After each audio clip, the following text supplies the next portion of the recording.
Hey brethren, and welcome back to another video. For this intro, I want to talk about the word bondage.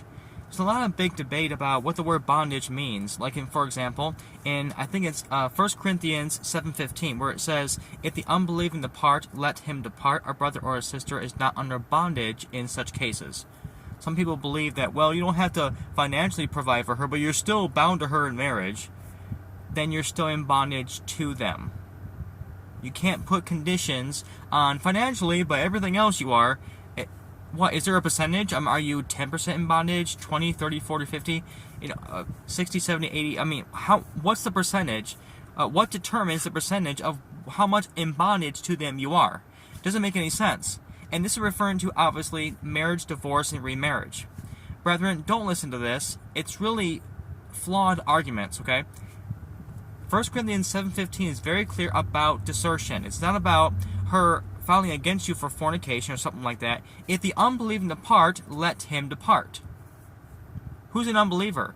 A person who deserts you in marriage, who abandons you and stays away. Now, according to Scripture, that would already be divorce in God's eyes. Of course, the bill certificate would still have to be received to the person that she abandoned. Of course, in today's world, you have to obey the law of the land and file for divorce in civil court, which does cost money. So, let's go into the word bondage. And brethren, it does not mean you're still bound to her in some way, but not in other ways. It's either all or completely nothing.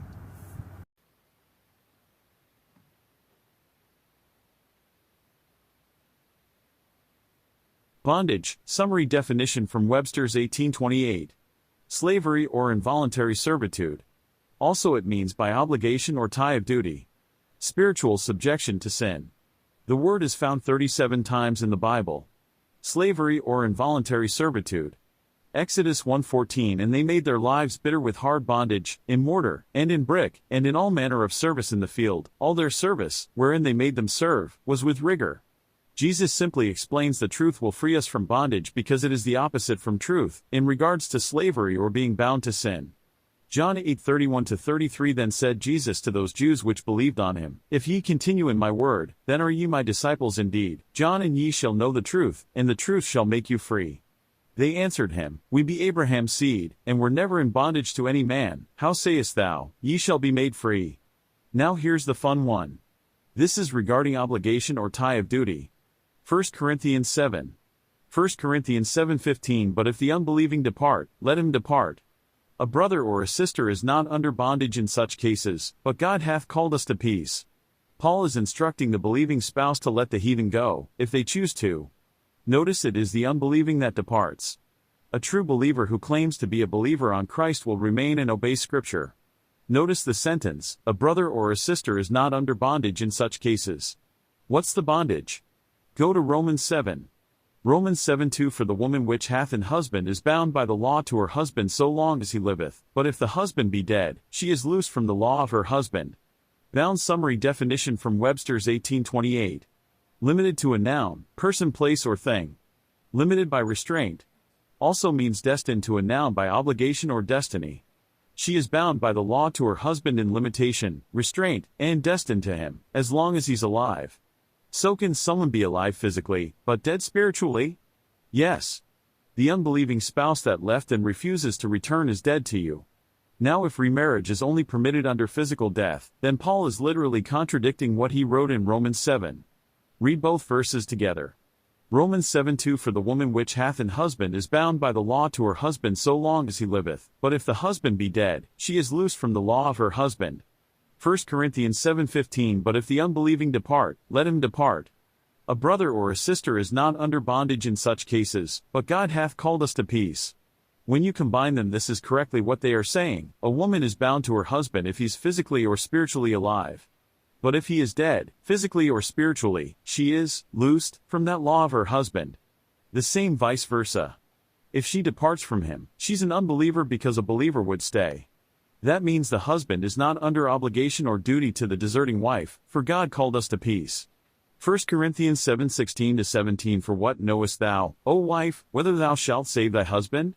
Or how knowest thou, O man, whether thou shalt save thy wife? But as God hath distributed to every man, as the Lord hath called every one, so let him walk. And so ordain I in all churches. Paul is making the point that you cannot save your wife. From what? Deserting you and force her to become a believer. You cannot force either one on them. Paul said to let them go. Moving on. Verses 27 to 28. Art thou bound unto a wife? Seek not to be loosed. Art thou loosed from a wife? Seek not a wife. But if thou marry, thou hast not sinned, and if a virgin marry, she hath not sinned. Nevertheless such shall have trouble in the flesh, but I spare you. Here are the two verses that most pastors are either sincerely ignorant, or willfully ignorant and stupid and dodge these passages. In verses 10 to 15 Paul is talking about desertion, not fornication or death. Why? Because those words are nowhere found in them. Notice in Romans 7:2 the last part, but if the husband be dead, she is loosed from the law of her husband. Did you see that key word, loosed? That is not always talking about physical death. But as proved before, there can be spiritual death as in dead to you in relation and fellowship. Webster's 1828, loosed. Untied, unbound, freed from restraint. Read the verses again, 1 Corinthians 7:27. Art thou bound unto a wife? Seek not to be loosed. Art thou loosed from a wife? Seek not a wife. Now let's put these verses all together. Bound, summary definition from Webster's 1828. Limited to a noun, person, place, or thing. Limited by restraint. Also means destined to a noun by obligation or destiny. Romans 7:2 For the woman which hath an husband is bound by the law to her husband so long as he liveth, but if the husband be dead, she is loosed from the law of her husband. So she is bound in limitation and restraint by destined obligation to her husband so as long as he lives spiritually or by physical death. But if he's dead she is unbound, being freed from restraint. Bondage, summary definition from Webster's 1828. Slavery or involuntary servitude. Also it means by obligation or tie of duty. Spiritual subjection to sin. 1 Corinthians 7:15 But if the unbelieving depart, let him depart. A brother or a sister is not under bondage in such cases, but God hath called us to peace. If the unbelieving spouse deserts you, the parts the believing spouse is not under bondage, obligation by duty, to that spouse in such a case. If you are not tied by obligation of duty to that spouse, how can you still be bound, destined by obligation, to them? Now if this is talking about only physical death, then literally what Paul is saying is this, Art thou bound unto a wife? Seek not to kill her or seek not her death. Art thou loosed from a wife in death? Seek not a wife. Are you kidding me? Does he really have to tell them not to think about killing their wives? Do you think Paul is stupid or an over-paranoid imbecile about murder going on in the church at Corinth? Webster's 1828, loosed. Untied, unbound, freed from restraint. 1 Corinthians 7:27 Art thou bound unto a wife? Seek not to be loosed. Art thou loosed from a wife? Seek not a wife. Are you under limitation and restraint by obligation of duty or destiny, bound, to a wife? Seek not to be unbound and freed from restraint, loosed. Are you unbound and freed from restraint from a wife, loosed? Seek not a wife. How can this possibly be talking about only physical death only? Verse 28 But if thou marry, thou hast not sinned, and if a virgin marry, she hath not sinned. Nevertheless such shall have trouble in the flesh, but I spare you. Remarriage can occur after the spouse leaves, refuses to return, and gives you the divorce bill.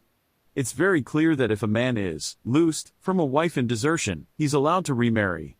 Why? Because he wrote it, and what he wrote is scripture. Now according to Christian's opinion theology, if she leaves he has to remain single too. How is that fair?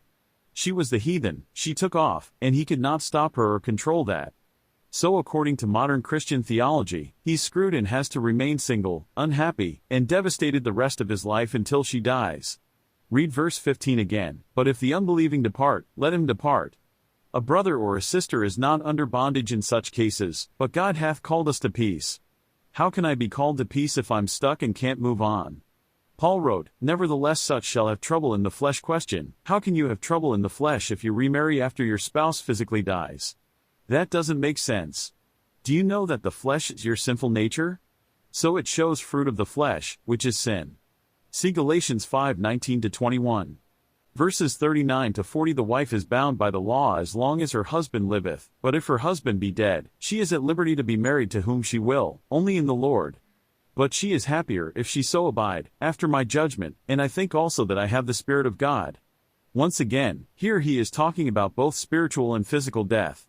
People ask, why didn't Paul teach anywhere on the exception of fornication? He doesn't have to explain what Christ already discussed. Aren't Christ's words good enough on the subject? That's obvious. Paul also didn't touch on bestiality. Does that make the Torah commandments regarding that void to us today? So we can commit bestiality? Come on now. Really? The words bondage, bound, and loose do not help anti-remarriage arguments. These words qualify remarriage for either a physical death or spiritual death, as in dead to you. All you need is simple logical sense, and that can clear the matter up quickly.